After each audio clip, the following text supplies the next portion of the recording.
Good morning, welcome back to the vlog. Welcome to Sunday mornings. I went out this morning to take the bike out of the garage and flat tyre. Now I was racing yesterday and when I got home the tyre seemed completely fine. The wheel was completely pumped up. There was no, it wasn't flat, so it must have just been a slow puncture. I took the tube out, pumped it up a little bit, ran the inner tube through a tub of water, and I managed to locate the little hole. You probably can't even see it there. You can, yeah, just about see it. To me it just looks like a little bit of a thorn puncture. There's nothing in the tyre. However, as you all know, I don't really like patching inner tubes. I've explained why in a previous video, but this morning is Sunday as I mentioned, and I've only got one other spare inner tube at the minute, which I can't use because I need that to take out with me today on my bike ride in case I get a puncture whilst I'm out riding. So today, as a one-off, I'm gonna patch this.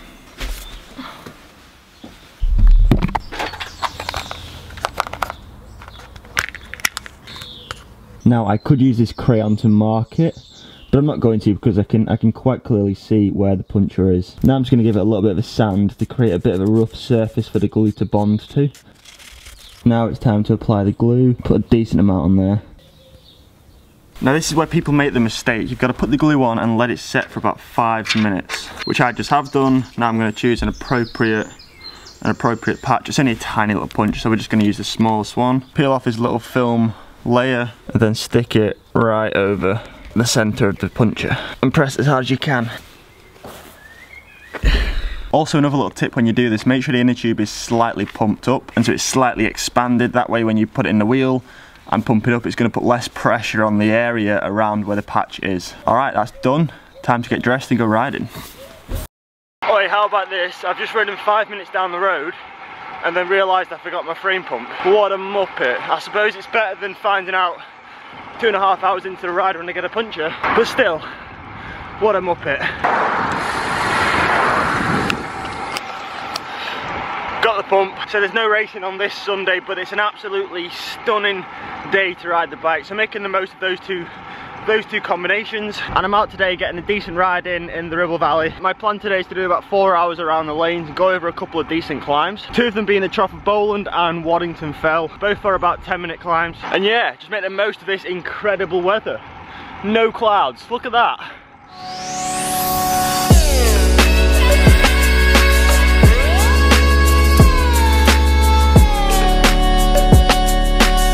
I've just made it into the Ribble Valley, or the proper Ribble Valley. It's about 50 minutes from my house and we're already going up a climb.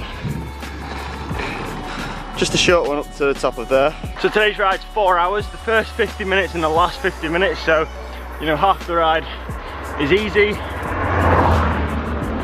and then the other half is going up and down hills. But as the legendary Sean Kelly once said, hills are a shortcut to fitness. Or he said something like that, can't quite remember. Alright, I know the sun's behind me and you probably can't see anything, but the last time I was on this particular road was in December and it was all just covered in snow. The road goes along there and this is the hill and that was just white. And now I'm back in May, it's 17 degrees. I prefer it now, I like the warm.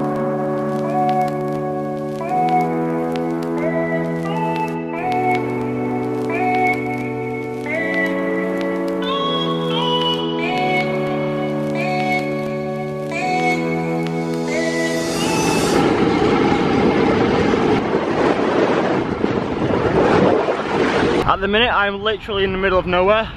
There's nothing around. But today, it's absolutely packed. There's cars everywhere. I'm just in a valley here and down there is a river. So whilst it's sunny and warm, everyone's come out with the families, just chilling by the river.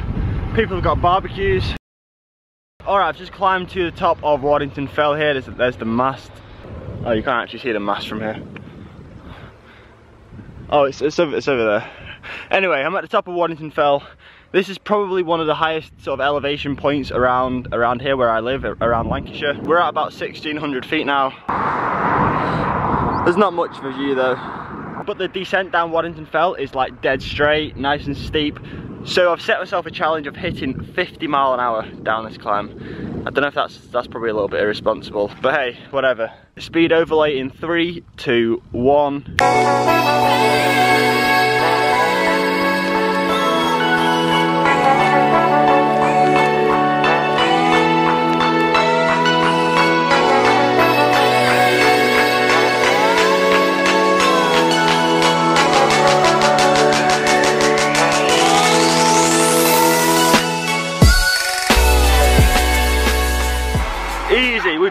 there at 52.1 and there's a slight crosshead. I reckon on a completely still day, or a day when we've got a little bit of tailwind, you could easily push 55, maybe even 60 down that climb, or down that descent. Don't try that though, that's very, very silly and irresponsible. Leave it to me. Left the Ribble Valley, just coming back into Preston now and then home. Today was probably one of the best rides I've had all year. And that's a combination of good weather, warm weather, good legs. The morale was good today, you know? Now I just have to safely guide myself through Preston town centre. I'm gonna put this camera away, I think.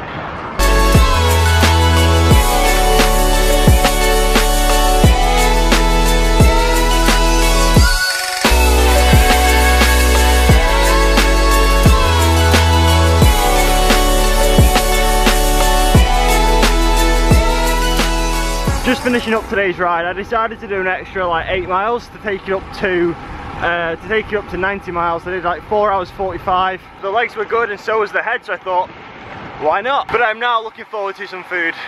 I'm so hungry. Food, went for the ever classic beans on toast today. 3 slices of toast. After every ride I will come home and put that ride onto Strava via my computer. I'll plug it in via USB, upload it onto Strava, and then you guys can see what training I'm up to. As I mentioned today, I did about 90 miles with around 5,200 feet of climbing. We did a fair bit of climbing up in the Ribble Valley. So just before I finished the ride, I had a quick look. It was 4 hours 45 minutes, 90 miles, bang on exactly. I uploaded it onto Strava, and apparently I did 33 miles. 1 hour 50.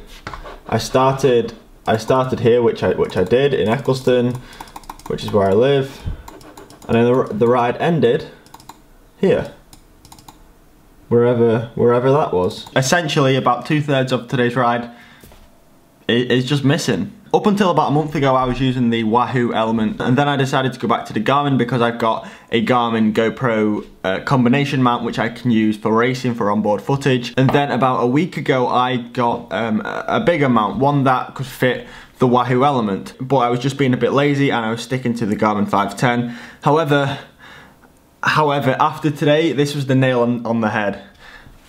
This Garmin's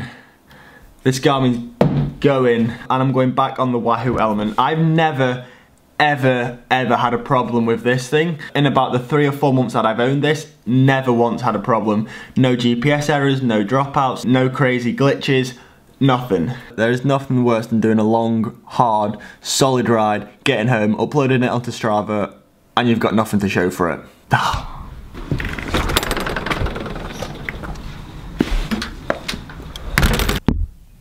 13 minutes past 8. It's currently about 8:15.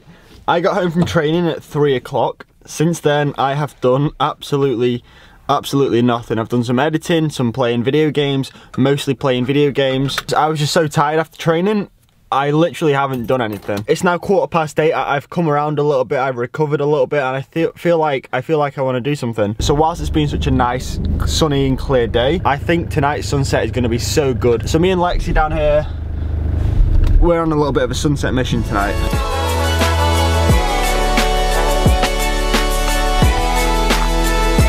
So we came up to Hunter's Hill, which is the climb, well, the top of the climb, which me and Ed came up to the other day. Here is probably one of the best vantage points around here. I didn't bring Sam because, as you all probably know now, Sam is a very independent character, and he's already been for a walk today, so he wasn't too keen about going for another one.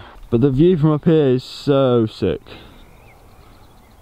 You pretty much have the view of the whole of Lancashire up here.